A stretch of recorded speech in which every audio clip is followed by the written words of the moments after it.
Welcome, everybody. This is Blog Talk Radio's, the Sales Professional Network, TSPN. I am your host of this evening's program, Andre Harrell. This is Blog Talk Radio's first and only show dedicated to the needs of the sales professional, regardless of the industry that you're in. If you're in the sales business, this channel and show is just for you. We do focus on topics that are relevant to all industries, and the commonality is that we as sales professionals face similar challenges each and every day.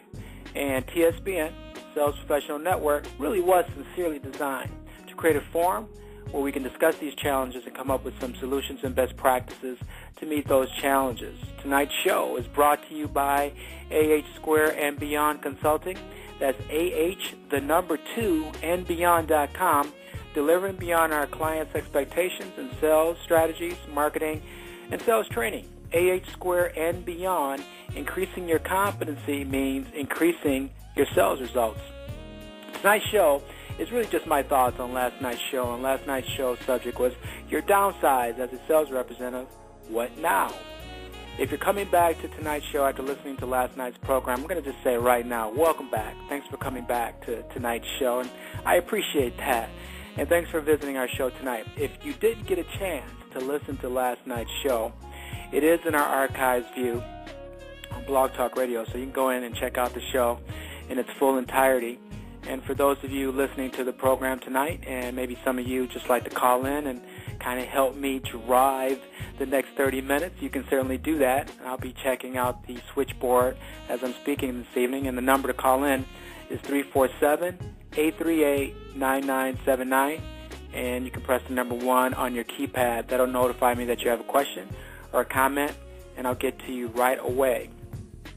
Before I get started, I'd first like to thank Bill Fell, who is expert extraordinaire in the recruiting and coaching business, who was our guest speaker for last night's program. One of the words that Bill coined last night, and even in our discussion prior to the show yesterday, that I love so much, is inertia. And I think it's so apropos, it was so apropos to last night's show, dealing with the downsizing if you are a sales representative, and it'll also have some play into my afterthoughts in tonight's show. I just think it's a word that is really, really relevant to getting yourself back on that wagon or back on that horse. You know, when you think about inertia, it really addresses, what you should really think about. Let me just reverse that. Not really what you should think about, but what you should do if you find yourself displaced in a downsize or a cutback. The key is not to be stagnant. And let me repeat this, folks. The key is not to be stagnant for at least a long period of time. However, after saying that, I do want to kind of back up because I don't want to discount the mourning period. There is some normalcy, and I think we all as human beings go through the process of, being very upset. You go through the feelings of feeling sorry for yourself. There's even an exclaim, why me? And the world is against me. And quite frankly, I get all that. But it is to get out of your system and quickly move on to what I call the mental, tactical start of thinking. In tangible terms, what you're going to do. And again, I'll repeat, the mental, tactical. You want to start thinking about what you're going to do now that, unfortunately, you're unemployed. What are some things that you're going to do in tangible terms to get yourself back on top again and finding that job and becoming productive and making money as a sales professional? Without getting into any specific granular detail in terms of, if you're looking for a medical sales job, this is what you should do, or, if you're looking for a consumer product sales job, this is what you should do, because that conversation might not apply to all of you who are listening to tonight's program. But what I'll try to do is I'll try to map out some general things you should do to get yourself back on the wagon. Okay, let's start. Let's look at 3 areas that you want to accomplish if you do find yourself downsized or you do find yourself the negative part of being cut back. The first thing you want to do is reevaluate presence. And I'm going to talk about that in just a second. The second thing you want to do is called unemployed branding. And I will expand on that. And then the third thing you need to do is called gifting. And I'm sure I've probably gotten your attention with the word of gifting. But that's the third thing that you'll want to do if you find yourself looking for another sales opportunity, is this whole idea of gifting. Okay, let's look at number one, reevaluate presence. And the first thing with that is that you do want to relook at your resume presence. And what I mean by resume presence, how does it stand before you? You have to be your own toughest critic when you look at your resume. That piece of paper probably means a little bit different than it did 5 or 6 years ago. It really is the first look that an employer is going to take a look at before they even talk to you on the phone, let alone see you in person. How does your resume look from a presence standpoint? We talked about last night, if you're looking for a sales position, and Bill very, very thoroughly spoke about this, and I agree head on. You got to have some metrics in your resume if you're going for a sales job or if you're going for a leadership and sales position. As salespeople, we're driven by numbers, and those folks who we're accountable to, they're driven by sales numbers. So we've got to have those sales numbers in our resume. I've seen in my experiences where you have resumes that have a lot of awards. We also talked about this last night, but there's not really a brief or specific or concise explanation as how that person got those awards. It just says they were a President's Trophy winner, or they were a Diners Club winner, or what have you. There are all these awards, but if you don't show in metric terms how you got that award, and if you were able to increase the territory by, let's say, 80%, if you were able to increase the dollar volume for a region by, tens of thousands of dollars, those things need to be in your resume because those are highlighted immediately by the person by the hiring manager, or the person that is going to be prospectively hiring you. And the presence, along with the metrics, is do you have a lot of gaps in your resume? And if you have gaps in your resume, you're going to have to explain those. And when I mean explain those, not necessarily, speak to them, because you may not have that opportunity to speak with the prospective employer. But you need to identify in that resume, somewhere in that resume, as the reason why you may have some gaps in the resume. And, there is some talk that your resume shouldn't be any more than 2 to 3 pages. And I certainly agree with that. No one has time to go through all 3 pages. But it's very clear if you have, gaps of 2 to 3 years in between each job description, somehow you have to explain that in a concise detail as to the reasons why. So when we talk about the overall resume presence, it really is a piece of paper that, quite frankly, has your face on it, that has to appeal to that job, that employer. It has to appeal to them more so than the others that they may see. So the resume presence has to be there. And I know some of you have probably find yourself unemployed or downsized that have never been in that situation before, and you find yourself having to kind of dust off your resume.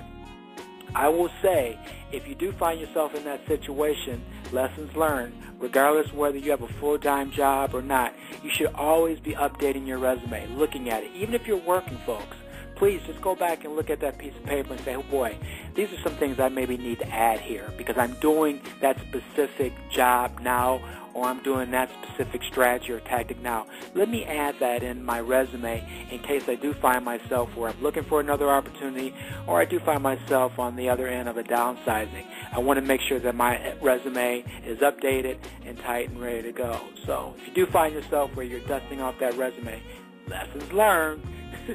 Keep reevaluating and keep,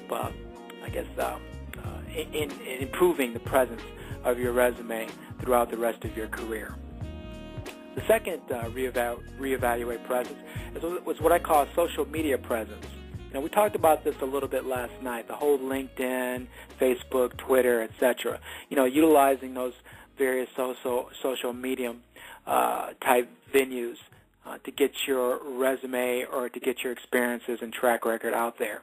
And I mentioned one of the pet peeves I have about LinkedIn is that it's nothing against LinkedIn, but it's folks that utilize LinkedIn where you may follow up with a prospective employer, or you may follow up with a person who works for a prospective employer that you'd like to work for, and there's no follow-up from that point on. So you're asking that person to connect with you. Once they accept, there's no follow-up. You need to follow up with those folks and provide reasons as to why you want to connect with them. And the fact that they accepted your invitation to connect means they want to connect with you. So make sure that you follow up with those people. Again, that's a pet peeve of mine, but that's really utilizing social media to your advantage. To make sure that you're constantly networking, you're constantly following up with these employers. And I find LinkedIn great when it comes to looking up prospective clients with respect to my business. And I would even say in the situation that I was in many years ago when I was downsized, looking up specific companies that I'd like to work for, and even looking up individuals who work for those companies and reaching out to them in hopes that they would connect with me on a networking standpoint. LinkedIn is great for that. So I'm a fan of LinkedIn. I really am.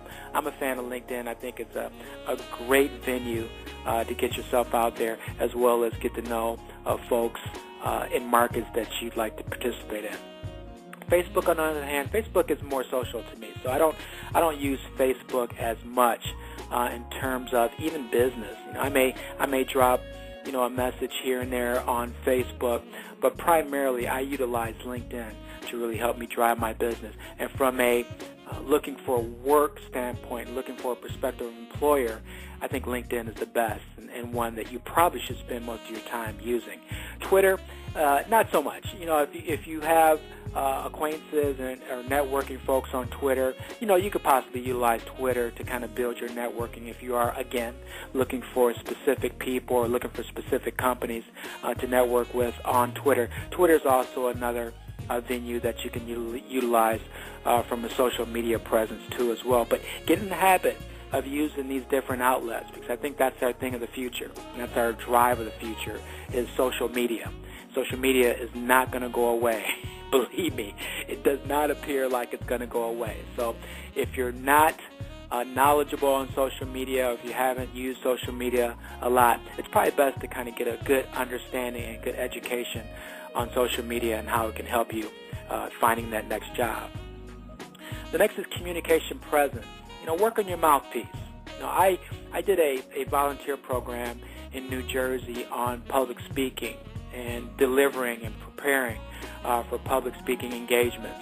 I've always been a firm believer that regardless whether you're looking for a job or you're looking for the next position or you're in a current position, getting your mouthpiece together, getting your public speaking skills together is critical, regardless of what you do and where you're at in life. Your ability to communicate effectively is so important. So I would say that's an important reevaluate presence, is reevaluating how you communicate and making sure that you improve your dialogue and your communication skills as well, because it is a first impression that prospective employer or that person's interviewing you is going to hear for first. Then the next thing is appearance presence. Looking polished. When you step out the door, if you're looking for a position or an opportunity, or you're networking with the next person, as soon as you step out the door, you're being reviewed from head to toe. Look polished. And I'm not to say full suit and, this kind of thing, and to look over snazzy, because you don't want to do that too. You don't want to take away from what you're saying, but you want to look polished.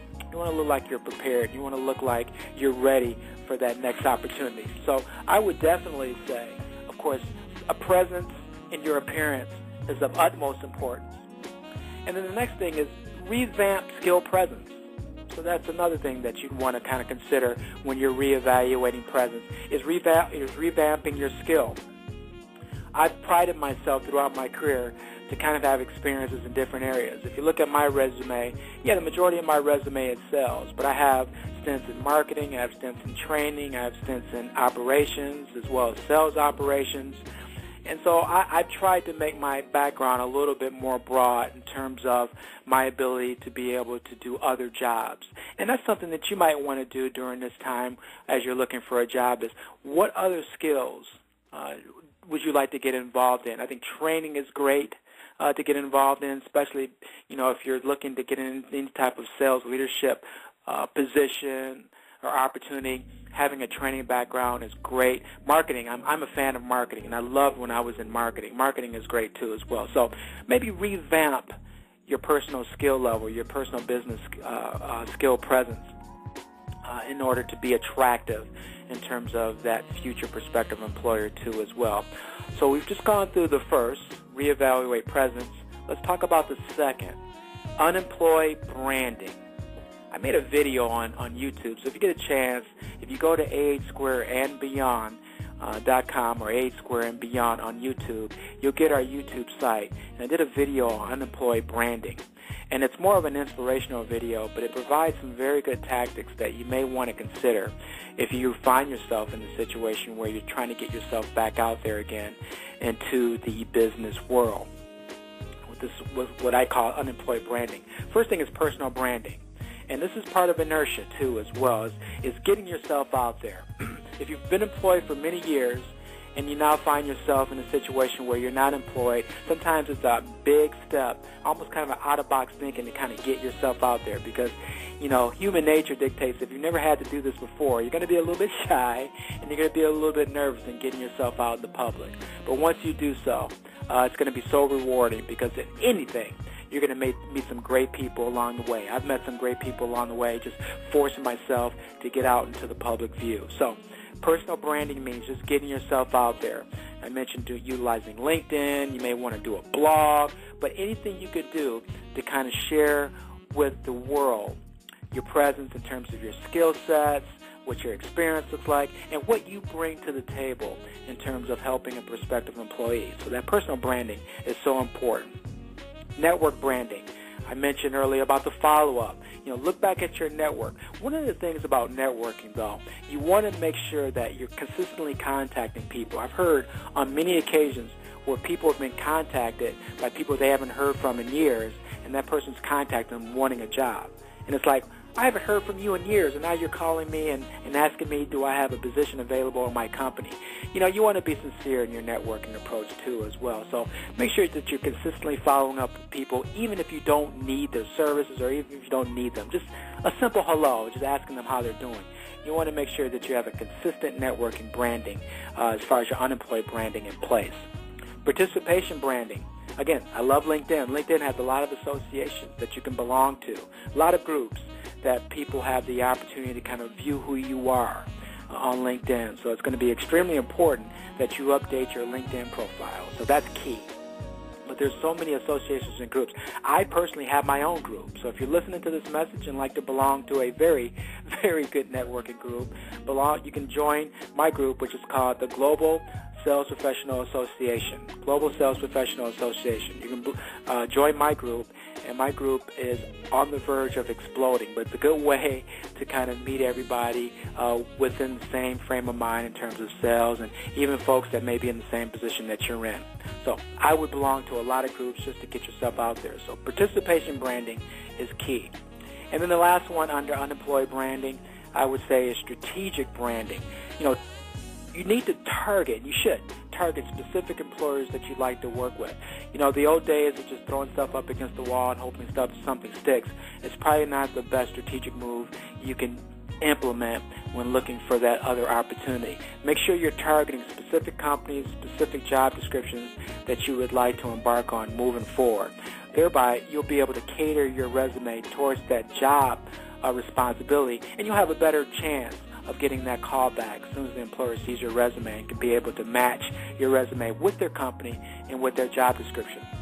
I've seen many occasions where people just randomly send their resume out and hoping something sticks, and that's probably not the best use of your time. So make sure you're very strategic in your implementation of trying to find that next employer or that next position.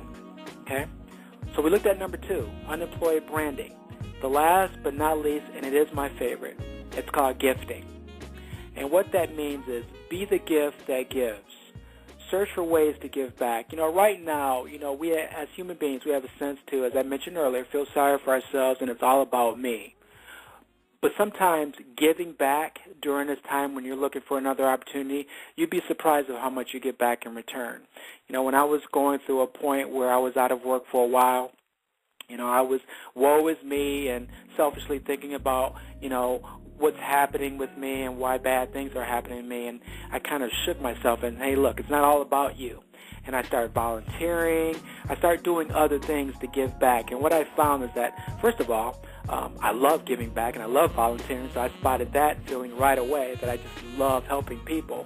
And didn't know that when I was in corporate America, but I do love doing that. But also, too, what you get in return from helping people is you get leadership responsibility, you get mentorship responsibility, you get all sorts of types of responsibilities when you help others try to succeed. So I always say, number one, in terms of gifting, be the gift that gives.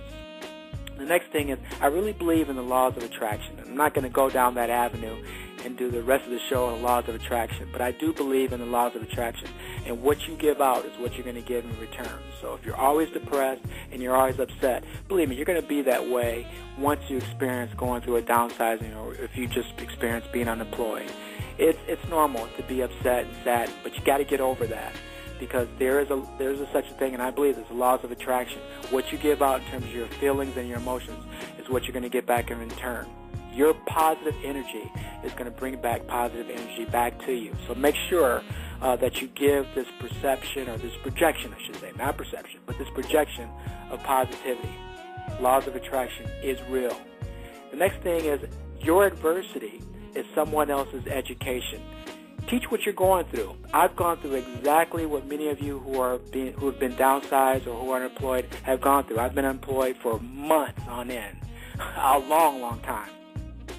And I've used that to kind of help others who are in the same situation, as I'm doing right now with my radio show and the subject for tonight. So use your adversity to educate others, and that's also a part of gifting. Give back.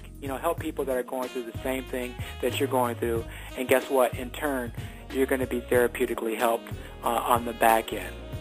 And then the last but not least, view gifting as the best pill, or as the best escape pill. Let me repeat that. View gifting as the best escape pill. And what I mean by that is, if you concentrate some of your time on giving to others, whether it be volunteering, whether it be just helping someone get through the tough times as you're going through, guess what happens? You're not so much thinking about what you're going through, because you're spending some of your time, at least, thinking about helping others. It works wonders, folks, and I'm just not trying to preach here, but it works wonders. If you're helping other people, and some of your time is helping other people, man, first of all, time flies as you're looking for your next opportunity, but it's such a satisfaction when you're helping others and you're not so much thinking about yourself. So I want you to really concentrate on those three areas. Reevaluate presence, view unemployed branding as a benefit for you, and then the last thing, and not least, but very important, view what you're going through as gifting, your ability to be able to give to another person. Okay. As we get down to the latter part of the show, I want to again remind you, tonight's show is just an abbreviated show, just 30 minutes, and the show is brought to you by AH Square and Beyond Consulting. That's AH, the number 2, and Beyond.com, delivering beyond our clients' expectations in sales strategies, marketing, and sales training. AH Square and Beyond. Increasing your competency means increasing your sales results. So you got the three top things that you need to kind of utilize, and really, in an inertia point of view, I'm using that word once again, and move forward. You got three things that you can go with to kind of help you get back on that wagon. Again, after going through a brief mourning period, but to help you get on the positive view and back on that wagon and searching for that next opportunity. And if you utilize those three things that I talked to you about, not only will you get your next job, but you're going to look at life so much differently. Believe me, it's worked for me, and it's going to work for you. Well, that's it of our abbreviated show tonight. I want to remind you, next week's show, February 28th at 7 p.m. Eastern Standard Time, same time. Our show, the Sales Professional Network, TSPN, is every Tuesday at 7 p.m. Eastern Standard Time. But next week, we're going to kind of deviate a little bit. We're going to talk about, we're going to deviate from the sales subject, I should say, and talk about mentoring. And the topic of the show is going to be mentorship is the new leadership. will be the subject of next week's show. So we're going to talk about, how you can become a great mentor. And I'm going to be spending a lot of time on mentoring young people, but also, too, how do you mentor people that either are on your level or even maybe above your level? How can you be a better mentor? I think mentorship is going to be the new leadership in our society moving forward. And we're going to talk a lot about that, and we're going to have an expert on mentorship next week as our guest. So please come back to next week's show. That's February 28th, next Tuesday at 7 p.m. And also, please follow us. If you come to my channel page, you can push the follow button. You'll get updates on subjects and times. And again, you can't miss us. We're every Tuesday at 7 p.m. I'll reiterate that. Every Tuesday at 7 p.m. Eastern Standard Time. And oftentimes, I'll give an afterthought show like tonight on Wednesday, the next night, at 7 p.m. too as well. But if you follow us, you'll be able to get the updates on my afterthought show too as well. Please tell your friends, please tell your colleagues that there is a channel network on the internet called the Sales Professional Network that's geared just for them. We talk about subjects that are related to the sales profession. And again, regardless of the industry, you don't have to worry about, we're just concentrating on a specific industry.